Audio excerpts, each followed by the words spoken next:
U.S. and visiting world leaders and safeguard U.S. elections through protection of candidates and nominees. The Secret Service has a zero-fail mission, but it failed on July 3rd leading up to the rally. The Secret Service has thousands of employees and a significant budget, but it has now become the face of incompetence. The committee has a long track record of providing oversight of the Secret Service.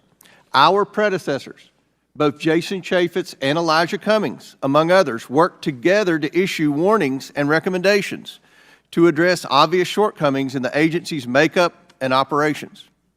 Unfortunately, those warnings and recommendations have gone unheeded. A former president and current candidate for president was shot in the head by a sniper within 500 feet of the podium. This is unacceptable, and we are concerned the Secret Service lacks the proper management to keep protectees safe from bad actors. Americans demand answers, but they have not been getting them from the Secret Service. We are instead learning about new facts about the events surrounding the attempted assassination every day from whistleblowers and leaks. Americans demand accountability, but no one is yet to be fired for this historic failure. Today's witness, Secret Service Director Kimberly Cheadle, is here under subpoena to answer questions about how the agency failed President Trump and the victims who attended the rally in Butler, Pennsylvania.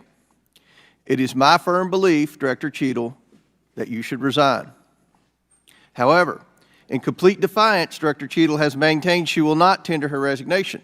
Therefore, she will answer questions today from members of this committee seeking to provide clarity to the American people about how these events were allowed to transpire.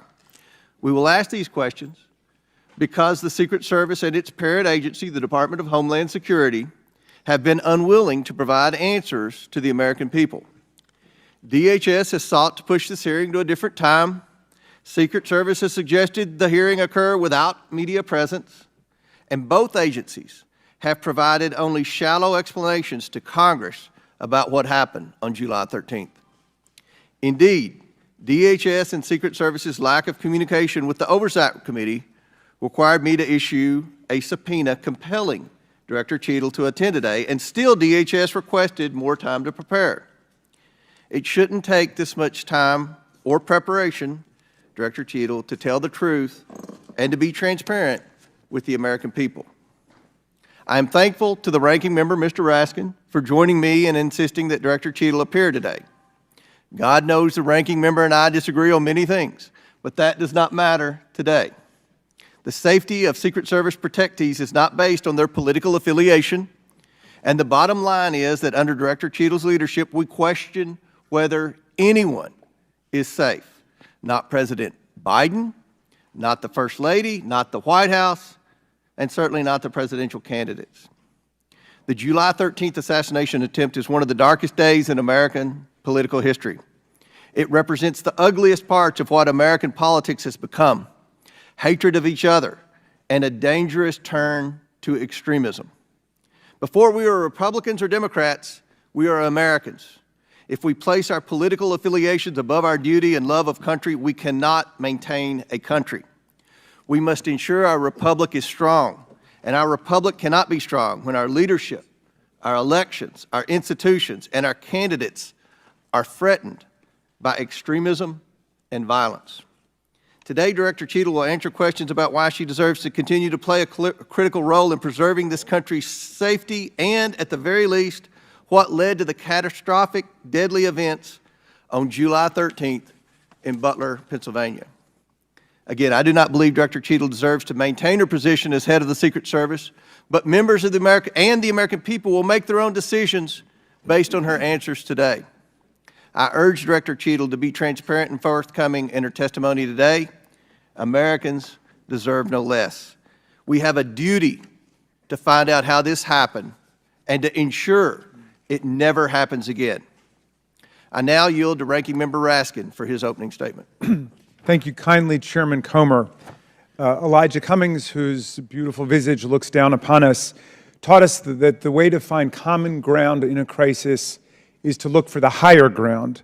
And last week, Chairman Comer and I came together to reach for that higher ground. We made a joint statement condemning the mass shooting and assassination attempt against former President Trump as a grave assault on our democracy. As we wrote, "We are united in condemning all political violence." I join the good chairman in expressing condolences to the family of Corey Comparatori and in sending healing wishes to the wounded victims also of this atrocious act of violence.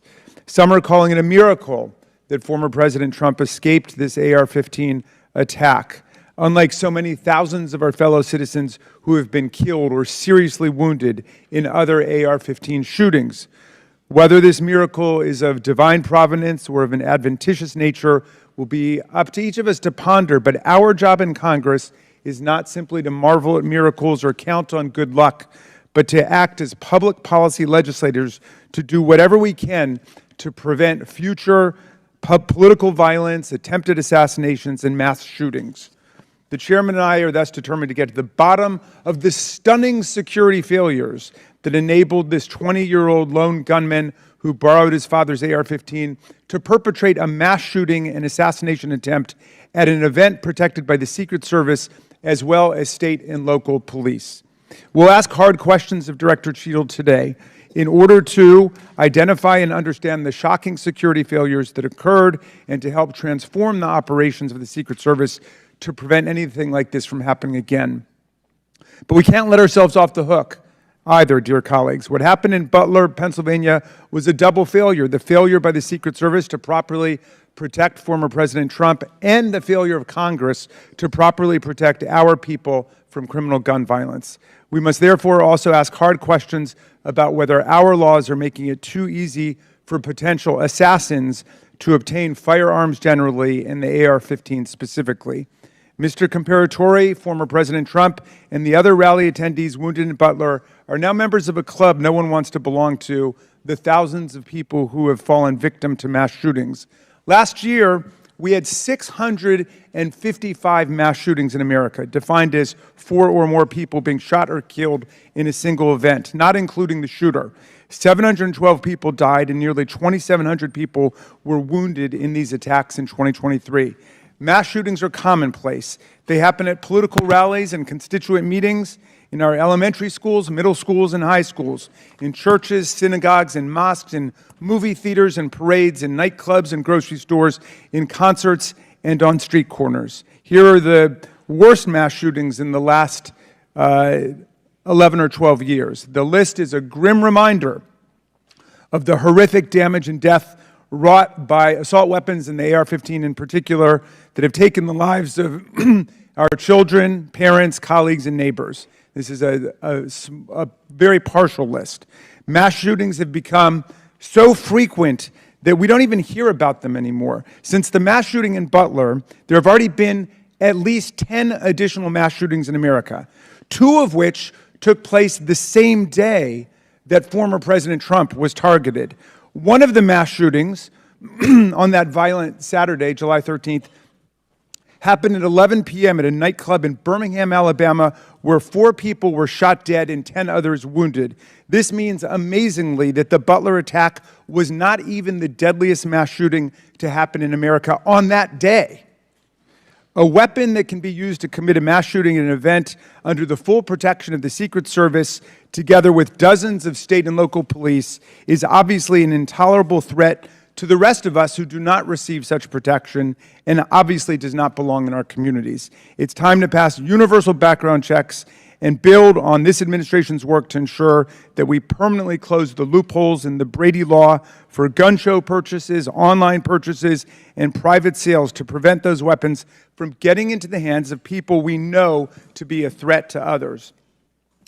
What happened in Butler shows why even closing these loopholes, however, will not keep assault weapons out of the hands of potential assassins and mass murderers. Under federal law and in the vast majority of states, even young people not old enough to buy a beer legally can legally purchase and own the AR-15 and carry it in public.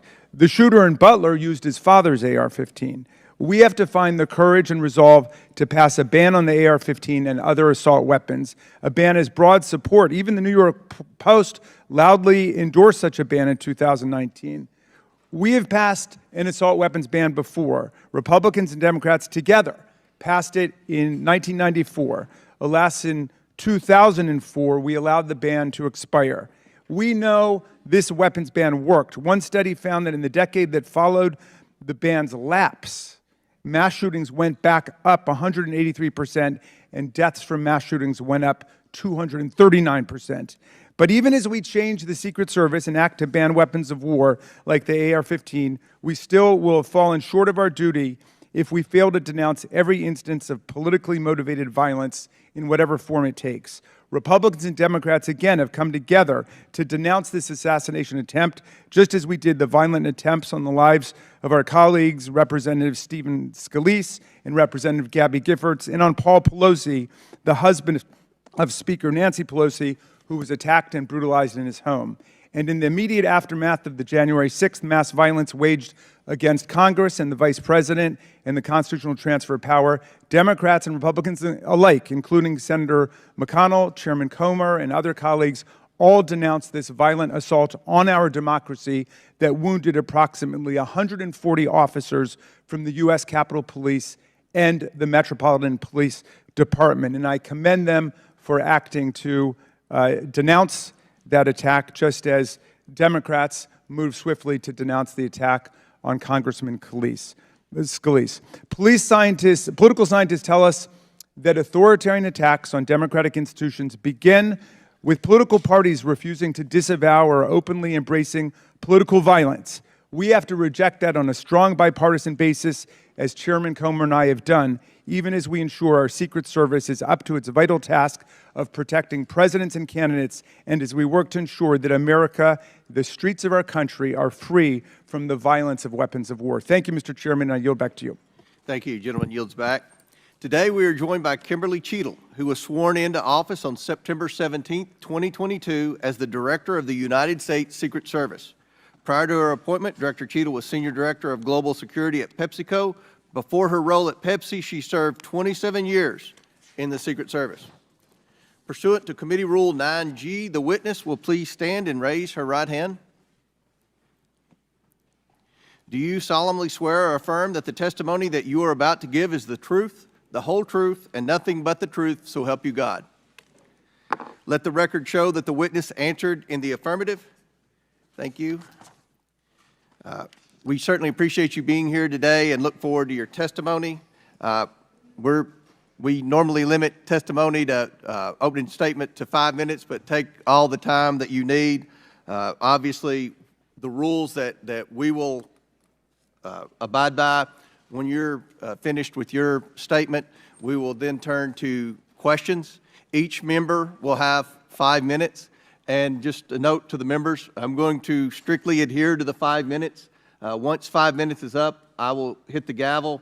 If the director is in the process of answering a question, we'll certainly let her finish her answers, and then we will move on. We're going to have about 100% attendance here today, plus a few additional add-ons, so this will be a very lengthy hearing, and we want to make sure every member gets their 5 minutes uninterrupted to be able to ask these important questions in this very bipartisan hearing today. I now recognize Director Cheadle for your opening statement. Thank you. Good morning, Chairman Comer, Ranking Member Raskin, and distinguished members of the committee. My name is Kimberly Cheadle, and I am the Director of the United States Secret Service. I appreciate the opportunity to appear before you today.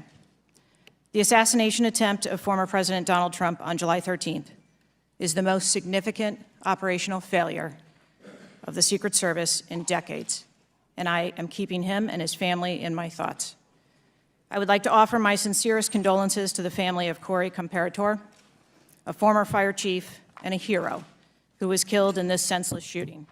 I would also like to acknowledge those who were injured in Butler, David Dutch and James Copenhagen, and I wish them a speedy recovery. I would be remiss if I did not also extend my condolences on the passing of your colleague, Congresswoman Sheila Jackson Lee. Ms. Jackson Lee was always engaged in the oversight of the Secret Service, and her passing is a great loss to this body.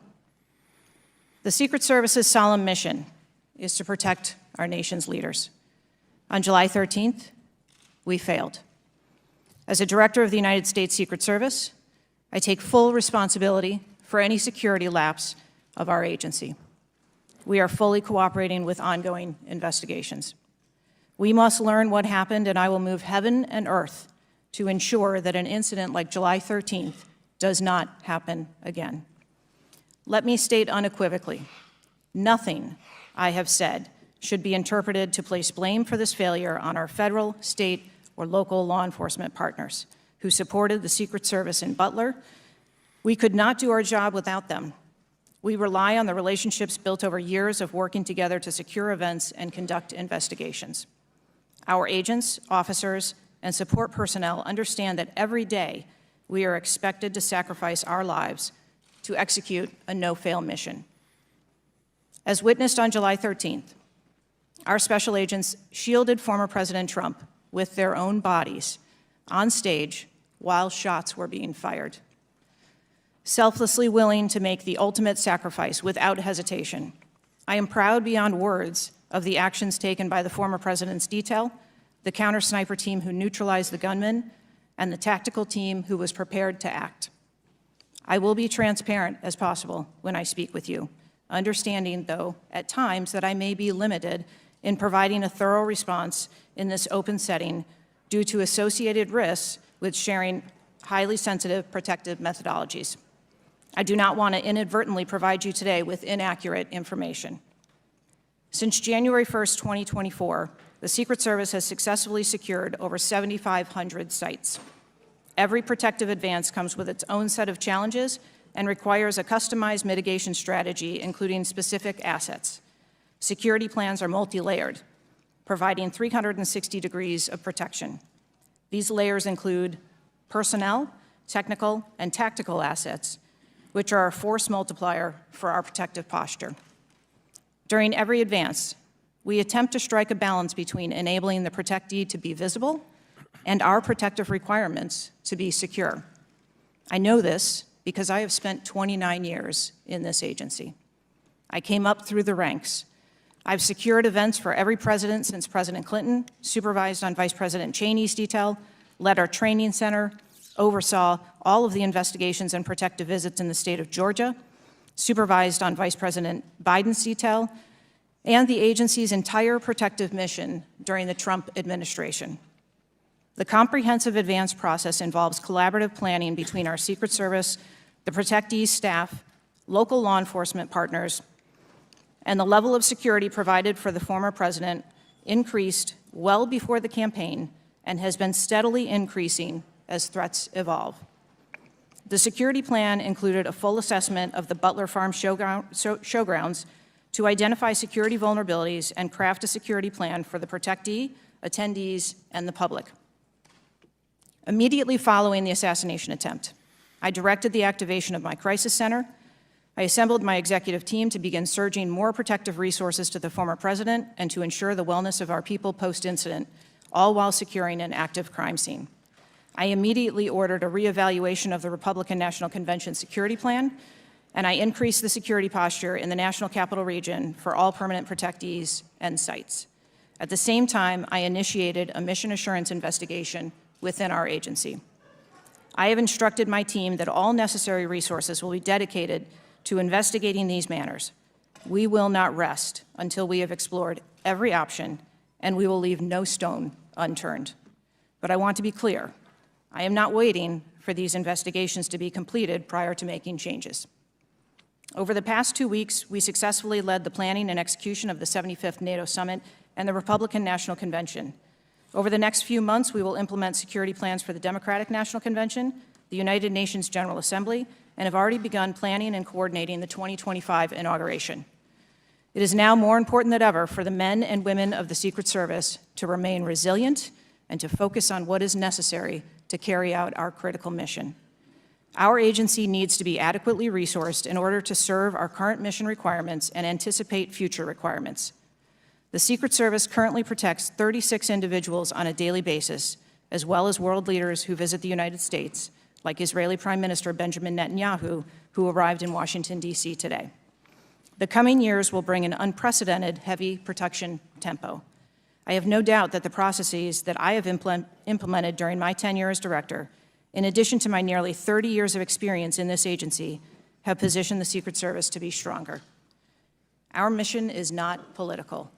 It is literally a matter of life and death, and the tragic events on July 13th remind us of that. I have full confidence in the men and women of the Secret Service. They are worthy of our support in executing our protective mission. I will now answer any questions that the committee may have.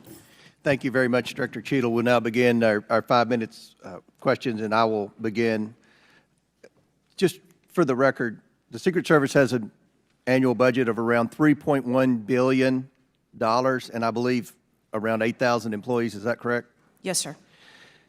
Obviously, there were many security failures on the day of the attempted assassination and leading up to that day. Let's start with the building that the shooter used to shoot President Trump from. At any point Saturday, did the Secret Service have an agent on top of that roof? Sir, I'm sure, as you can imagine, that we are just 9 days out from this incident, and there's still an ongoing investigation. And so I want to make sure that any information that we are providing to you is factual. You can't, okay. Why did the Secret Service not, can you answer why the Secret Service didn't place a single agent on the roof? We are still looking into the advanced process and the decisions that were made. Okay. Wasn't that building within the perimeter that should be secured? Do we agree with that? The building was outside of the perimeter on the day of the visit. But again, that is one of the things that during the investigation we want to take a look at and determine whether or not other decisions should have been made.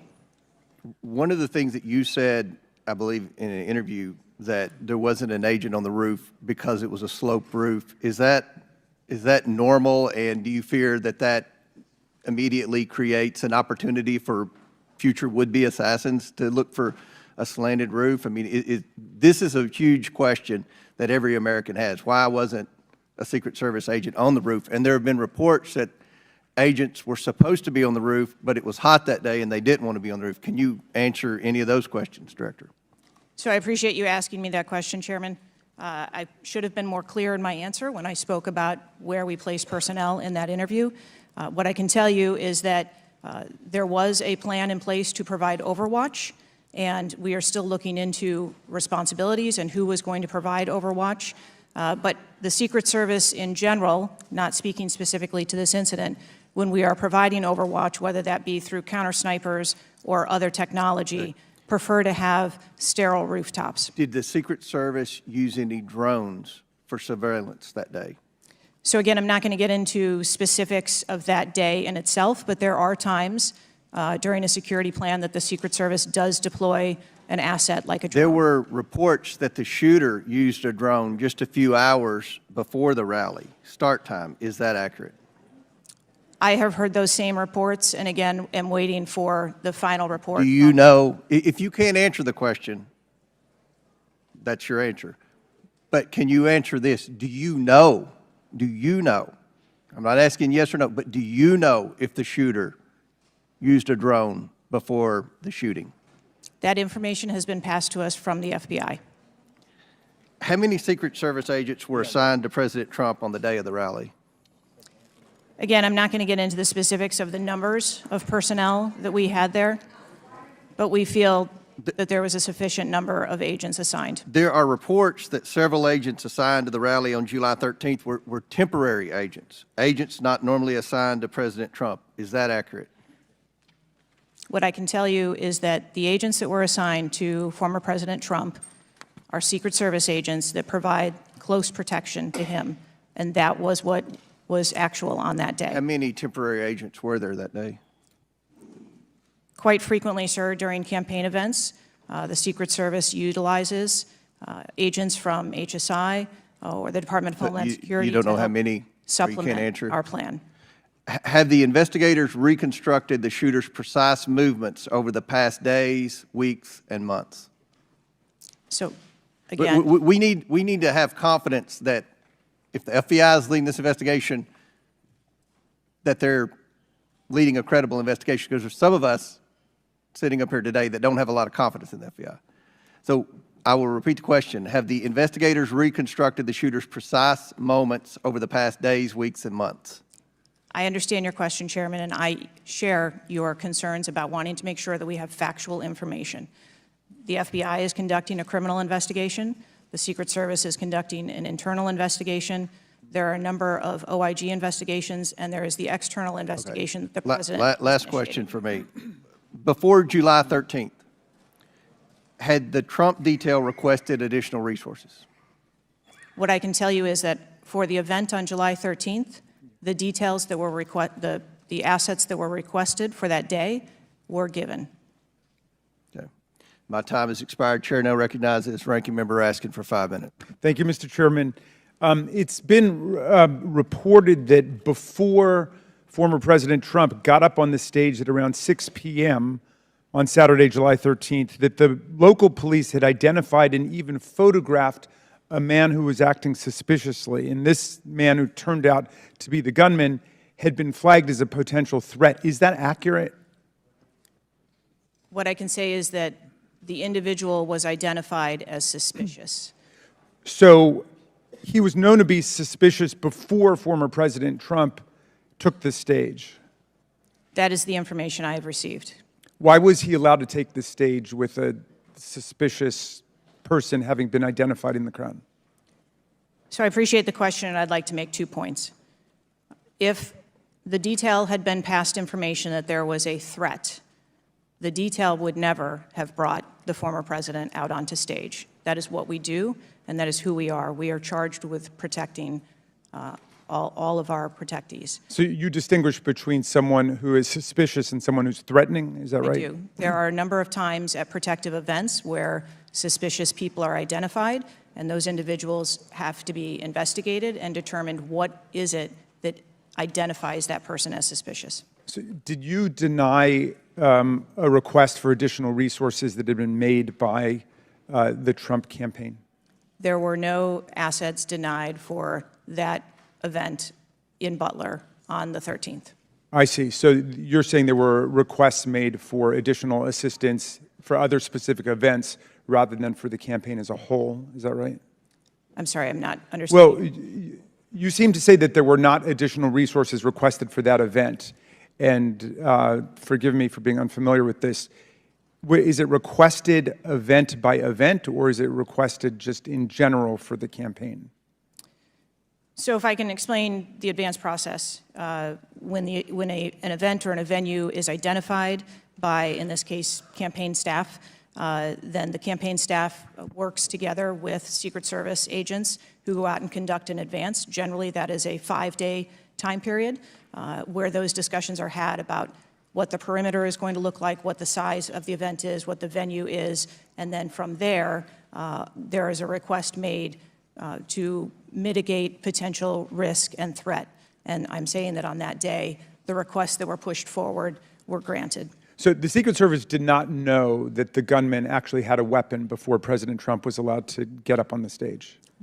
To the best of our knowledge and the facts that we have at this point, that is correct.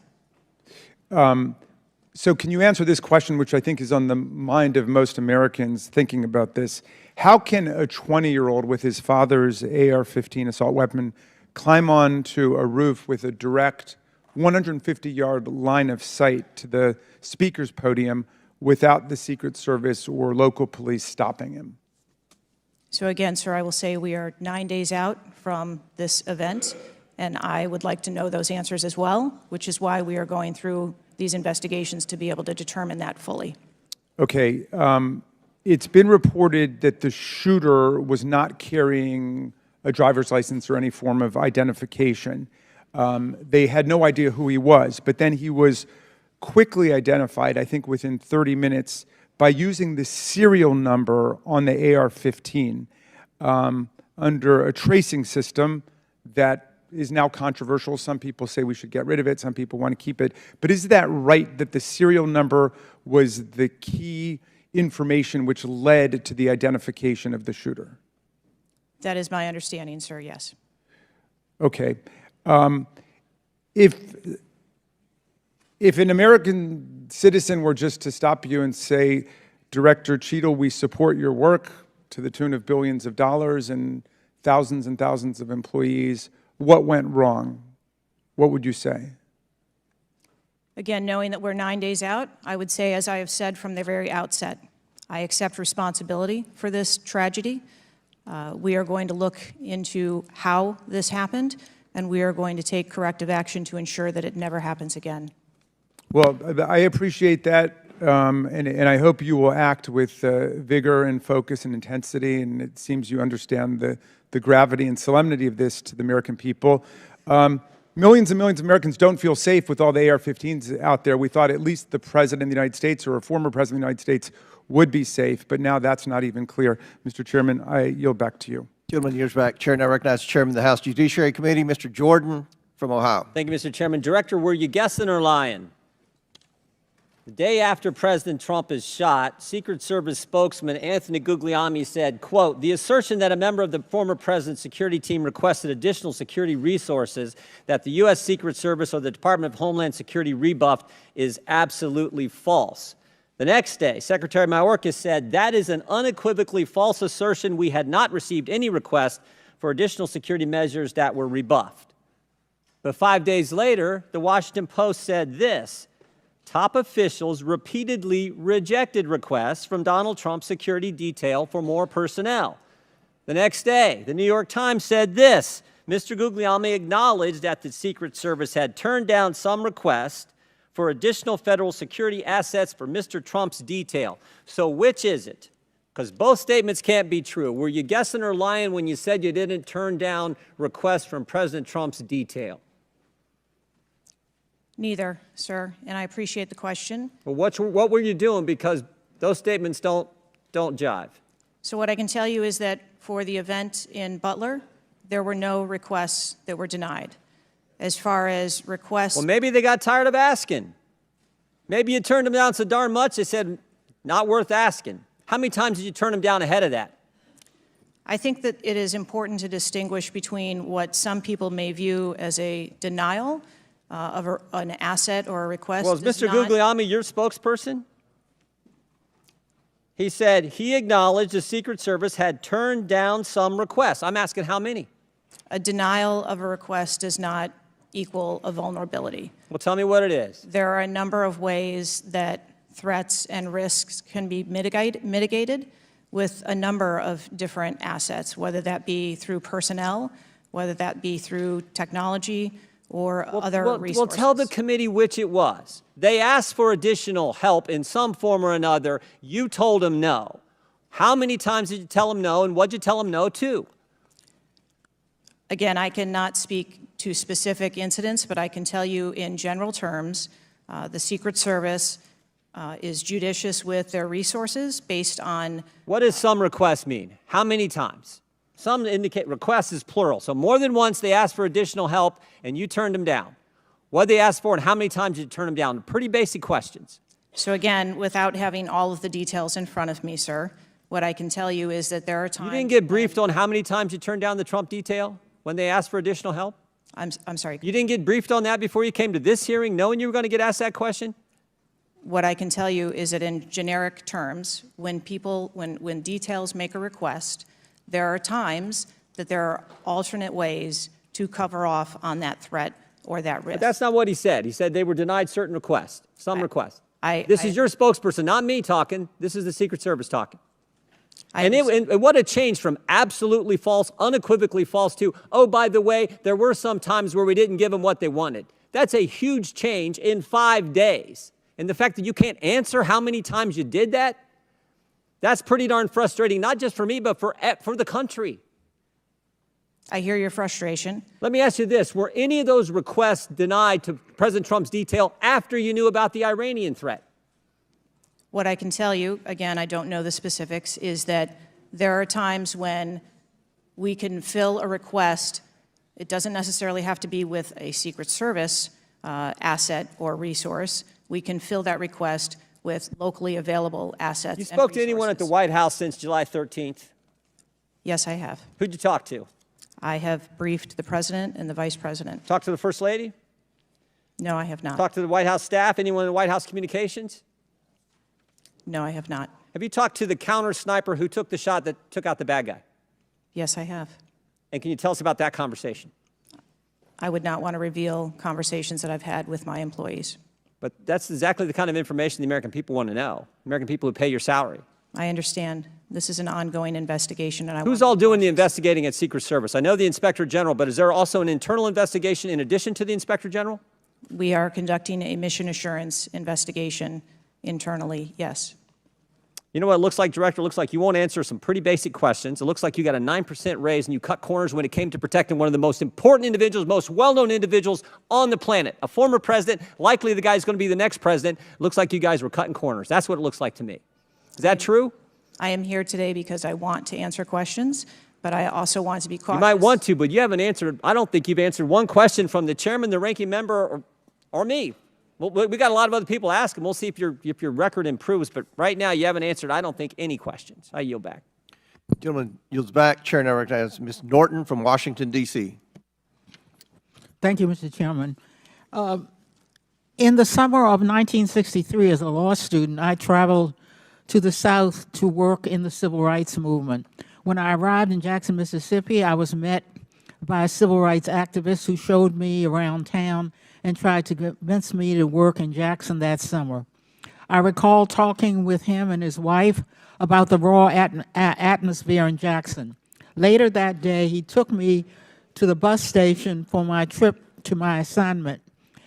That night, he was assassinated outside his home. His name was Medgar Evers. I condemn the political violence. It is a threat to democracy. I want to discuss one of the roots of political violence, guns. For years, Republicans, including a member of this committee, have introduced legislation and amendments to repeal or block the District of Columbia gun violence protection laws, including its bans on assault weapons and large capacity magazines. The shooter at the Trump rally used the mass shooter's gun of choice, an assault weapon, specifically an AR-15 style rifle, and presumably a large capacity magazine, which is defined in D.C. as a magazine that can hold more than 10 bullets. Under current D.C. law, D.C. does not recognize concealed carry permits issued by other jurisdictions, but it does issue concealed carry permits to both residents and non-residents.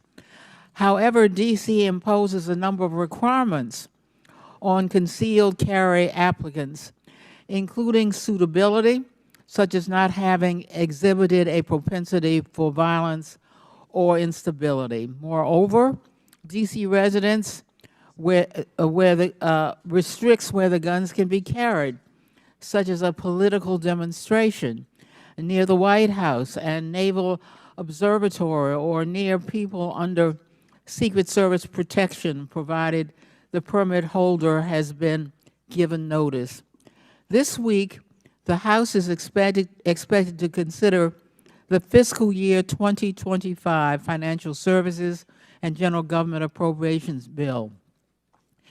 This Republican-drafted bill would allow an individual with a permit to carry a concealed handgun issued by a state or territory to carry a concealed handgun in D.C., regardless of that jurisdiction's permit requirements.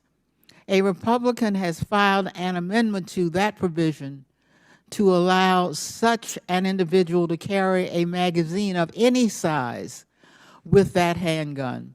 In short, the pending bill and amendment would allow any person with a carry permit issued by another jurisdiction to carry a concealed handgun with a magazine of any size in any location in the District of Columbia. The Secret Service is responsible for protecting a large number of people and facilities in D.C. Director Cheadle, would Secret Service protectees in D.C. be safer or less safe if people who have exhibited a propensity for violence or instability could carry a concealed handguns in D.C.? I think being a Secret Service agent and an officer or a law enforcement officer in any state is difficult. They are required to make decisions and snap judgments in the blink of an eye. And I think that the officers and the agents that work here in the D.C. area do a great job of monitoring the public and reacting to threats as appropriate when they arise. Would Secret Service protectees in D.C. be safer or less safe if people in D.C. could carry concealed handguns with large capacity magazines?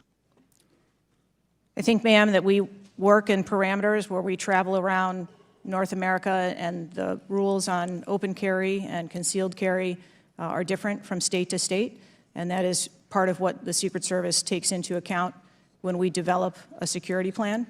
Obviously, anyone that comes into one of our protective sites, we would establish magnetometer support, metal detectors that personnel would have to process through, eliminating that potential. Would Secret Service protectees in D.C. be safer or less safe if more people could carry handguns in D.C.? I think, again, as I stated, ma'am, we want to make sure that we provide a safe environment for all of our protectees, and whatever measures we would need to put in place for a secure site, we would do so. I yield back. Gentlelady's time's expired. Chair now recognizes the Chairman of the House Intelligence Committee, Mr. Turner from Ohio. Director Cheadle, your opening statement indicates that the Secret Service constructed a security plan for the site in Pennsylvania. I'm assuming that security plan would also include the security footprint for the site, but it also would be based upon a threat assessment for the risk threats associated with Donald Trump and the crowd in attendance. Would it not include a threat assessment? Yes, it would. So that threat assessment, as we know, basically would have started with, there's a generalized threat against Donald Trump because he is a presidential candidate. Then it would have gone to, he's a former president, and he gets security coverage just as Bush, Clinton, Carter, and Obama do. And then you also have the heightened political environment. Even for those, it's clear that the security footprint, that the threat assessment was insufficient, which permitted then a 20-year-old to actually enter with a weapon and shoot Donald Trump. But I want to ask you about two other aspects of the threat assessment. It is known and public that Iran is a threat risk for Donald Trump. They're a threat risk for John Bolton, former Secretary of State Pompeo, and Donald Trump, because they have indicated they want to assassinate them as a result of retaliation for the killing of Soleimani. That is both, for Iran, a generalized threat. They're targeting these individuals, but also, most recently, a specific threat to Donald Trump himself. Now, I want to enter into the record by UC a Department of Justice Public Affairs release, a CNN article, an article from Fox News, and an article from CBS, all of which acknowledge Without objection to order. that this threat exists for Donald Trump from Iran, and that there are specific threats, most recently, that have been acknowledged. Director Cheadle, have you read the intelligence of the generalized threat to Donald Trump by Iran as a result of their desire to retaliate for the killing of Soleimani? I have. Have you read or been briefed about the intelligence of the specific recent threat to Donald Trump from Iran? Yes, I have. Director Wray, when we were getting our briefing, indicated that he thought the threat assessment should have included this threat from Iran. Is it your testimony today that the threat assessment, since you've read this intelligence, was sufficient to protect him from this threat from Iran? My testimony today is that the information that we had at the time was known. Was it sufficient? Director Cheadle, was it sufficient for the Iranian threat that you said you have read the intelligence briefings for? That information was passed to... Well, I'm not asking the bureaucratic issue of who did it get passed around to. Director Cheadle, was it sufficient for the specific and generalized threat to Donald Trump's life from Iran? Yes, I do believe it was. Director Cheadle, is an Iranian assassin more capable than a 20-year-old? Sir, I think we've acknowledged that there was gaps and a failure that day. When I raised this issue with Director Wray, he was incensed. He was shocked that the threat assessment of Iran did not seem to be, as we and I discussed, baked in to your security footprint and your threat assessment. And he went on to say that the generalized threat that he has told the whole country that we are under from a potential terrorist threat, he has said we're under the highest threat level since 9/11, that the lights are flashing red. And he has specifically indicated that people have crossed the southern border as a result of the Biden administration's policy, and that there are in our country today terrorists and individuals who are affiliated with terrorist groups and organizations. That would be a heightened threat environment, Director Cheadle, would it not? Yes. In his public statements, he has said he is making these statements because he wants people to take them into consideration in threat assessments, specifically. Now, that would be a threat not just to Donald Trump, but it would also be a threat to the crowd there, wouldn't it? Yes. Are ISIS terrorists and al-Qaeda terrorists and international groups and terrorists more capable than a 20-year-old in pulling off either a mass shooting or an assassination of Donald Trump? Sir, again, there was clearly a breakdown and a failure that day. Have you read the intelligence of the terrorists that are currently in the United States that Director Wray speaks, and those individuals that are here that are affiliated with terrorist groups and organizations that are in the process, as Director Wray said, of representing a significant threat of a terrorist attack occurring in the United States? I have read reports that apply specifically to the Secret Service's mission. Director Cheadle, because Donald Trump is alive, and thank God he is, you look incompetent. If Donald Trump had been killed, you would have looked culpable. There is no aspect of this that indicates that there has been any protection to Donald Trump. The threat was identified before he took the stage, and the shooter was only killed after Donald Trump himself was killed. Not only should you resign, if you refuse to do so, President Biden needs to fire you, because his life, Donald Trump's life, and all the other people which you protect are at risk because you have no concept of the aspect that the security footprint needs to be correlated to the threat. I yield back. Chair now recognizes Mr. Lynch from Massachusetts. Thank you, Mr. Chairman. Director Cheadle, there were multiple security failures at the former president's rally in Butler, Pennsylvania. First of all, there was a failure to isolate the podium from exposure to direct fire. Do we know who made that decision to allow that rooftop to remain as an unprotected area? Do we know who came up with that security plan that omitted that? Sir, I don't have a specific person to identify for you. Okay, well, that's what I'm looking for, so let's move on.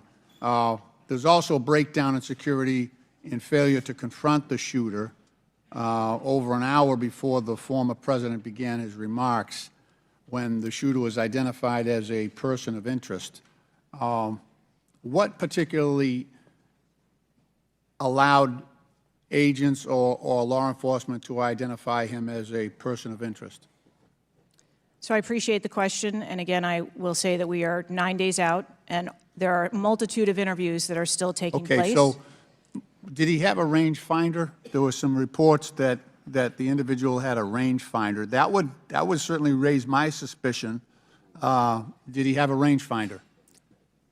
Yes, he did, but may I explain that at a number of our sites, especially when you're at outdoor venues, a rangefinder is not a prohibited item. It is sometimes an item that is brought in by individuals if you're going to be in the back. Did anybody confront him on that? Anybody ask him questions? What are you doing with the rangefinder?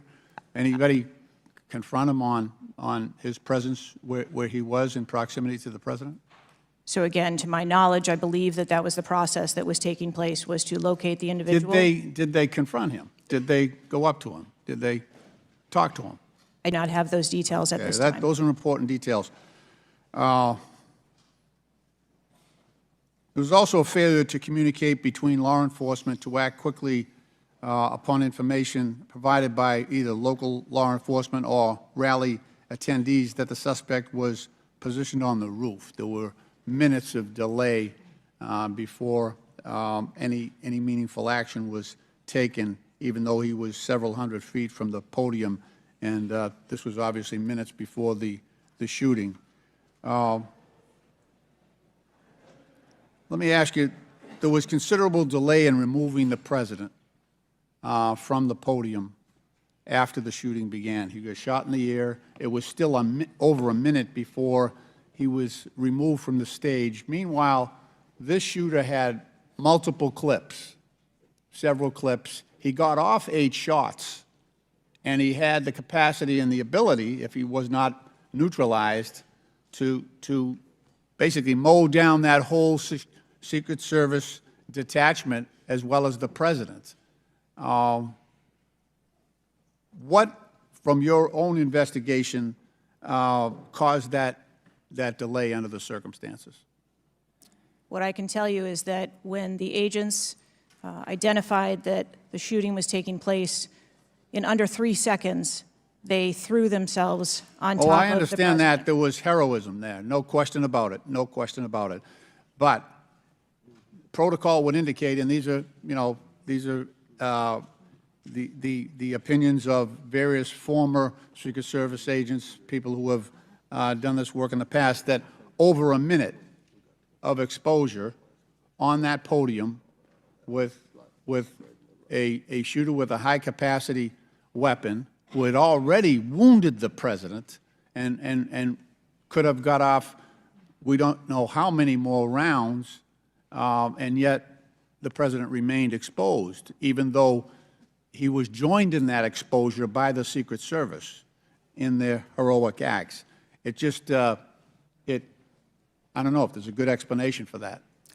Our personnel created a body bunker on top of the president, I get that. shielding him. Yeah, this was an AR-15 style weapon that would have made pretty quick work if he was determined and able to do so.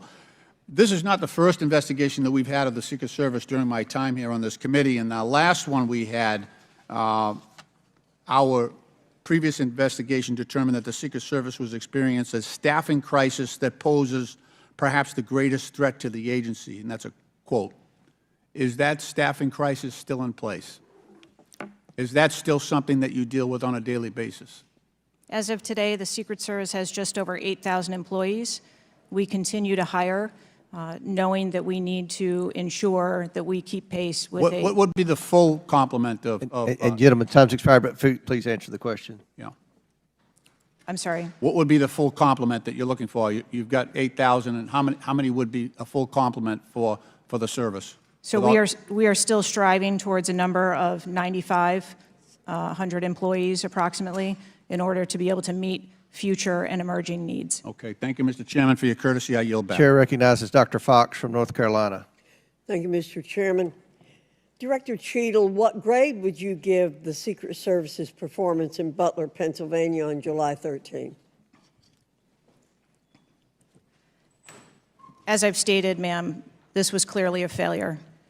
I would grade the agents and officers who selflessly threw themselves in front of the president and neutralized the threat an A. I think that we need to examine the events that led up to and prior to that day. You stated in 2021 that the Secret Service has a zero-fail mission. It's clear that the events of July 13 show a cascade of failures that cost Corey Comparator his life, nearly cost former president his life, and injured David Dutch and James Copenhaver. When an agency fails spectacularly at its mission, those responsible must be held accountable, and the problems must be fixed so they cannot happen again. Why should the American people or the officials you're responsible for protecting have confidence in your ability to lead the Secret Service after such a spectacular failure? I appreciate the question, and I am committed to finding answers so that we can make the agency stronger after this. You said on July 15 that the buck stops with me. How are you taking accountability for the Secret Service's failures during the July 13 assassination attempt on President Trump? I have taken accountability, and I will continue to take accountability. I am responsible for leading the agency, and I am responsible for finding the answers to how this event occurred and making sure that it doesn't happen again. So I would like to explore how you got the job as director of the United States Secret Service. Is it typical for the director of the Secret Service to be recommended for the role at the behest of a president's family and senior staff, perhaps at the request of Jill Biden or Anthony Bernal? I got the job as a director of the Secret Service because I spent 27 years in an agency with a mission that I absolutely love. I started my career in Detroit. I worked my way up through investigations and protection. Was there competition for the position? You would have to ask those who were involved in the interview process. But you think you are the best person in the country to head the Secret Service? I think that I am the best person to lead the Secret Service at this time. The Secret Service receives billions in funding each year, as has been explained by my colleagues here. In fact, you've had an increase in real terms of 55%. As you're no doubt aware, staffing levels for those assigned to protect the president, former presidents, and other senior officials has decreased by about 350 between 2014 and today. Clearly, a lack of financial resources not to blame for the staffing shortage. In 2022, the Secret Service saw nearly half its workforce leave in 1 year, and during the same year, it was ranked dead last among law enforcement agencies in the best places to work in the federal government. Can you explain why your agency was so poorly rated and why so many staff left in just 1 year? So with all due respect, I dispute the statistic of half of the employees leaving in 2022. I think that has been inaccurate data that's been reported out there. But what I can tell you is, as I have returned as the director of the agency, we have had an increase in hiring and staffing and an increase in resources, and we are committed to continue to hire so that we can be staffed appropriately to meet the dynamic mission that we have. Well, you may want to dispute it, but it's out there. My understanding, given the high-profile failures and rotten culture at the Secret Service during your nearly two-year tenure, why should the American people have any confidence in your ability to lead the Secret Service to perform its zero-fail mission to protect our senior leaders? The Secret Service has an incredible culture. Our men and women place service over self. They come in every day willing to risk their lives for our protective mission, and they work investigations that thwart people who would do harm to children, child exploiters. We have an incredible mission, and our culture is we will get the job done no matter what. Well, those on the front line certainly have a great culture, and they were willing to risk their lives for President Trump. But I'm not sure the leadership at the agency has this right kind of culture. I yield back, Mr. Chairman. Chair now recognizes Mr. Conley from Virginia. Thank you, Mr. Chairman. Well, I hope the American people do appreciate the incredible daily risks Secret Service agents take on our behalf. You mentioned there are 36 regular clients you've got that you protect constantly, but I was participating in the NATO summit just 2 weeks ago. We had 32 heads of government and heads of state, plus visiting heads of state and heads of government. Presumably, you provided protection for all of them. That is correct. Just saying. Help us understand, however, I will stipulate that there's an ongoing investigation. You don't want to go into too much detail on that until you've been able to ascertain all the facts and analyze what they mean. You can understand, however, the anxiety we and the American public have about how could this happen and how can we ensure it can't recur. Now, there are some things my friends on one particular side of the aisle don't really want to talk about, like AR-15s and access to them by a 20-year-old, or anybody for that matter. Presumably, Director Cheadle, the ubiquity of weapons, guns in America, especially assault weapons or semi-automatic weapons, that's helped your job and the mission of your agencies, right? It's made it less complicated. Isn't that true? I'm sorry, I'm not understanding your question. Real simple. More guns, especially dangerous ones, have made your job protecting people easier. Is that not right? I think from every Director state, Cheater, this is simple English. More guns, do they make your job more complicated or less complicated in protecting these 36 clients and visiting heads of state and heads of government that come to Washington? I think the Secret Service needs to take into account I didn't ask the that. state that they're in. I'm sorry. I asked a simple question, which deserves a simple answer. The ubiquity of guns, dangerous weapons